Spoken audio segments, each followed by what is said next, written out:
Ya, ini Vivo V70 FE dan saya akan tunjukkan cara mengubah tanggal dan waktu di perangkat ini.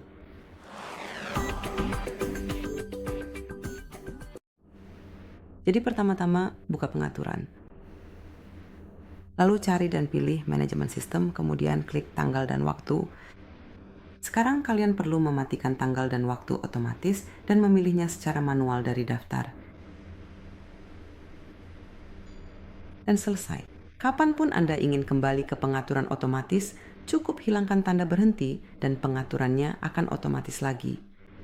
Panel ini juga memungkinkan Anda untuk mengganti zona waktu, jadi Anda bisa mematikan pengaturan otomatis lalu memilihnya dari daftar. Pertama, pilih wilayahnya lalu zona waktu jika ada lebih dari satu.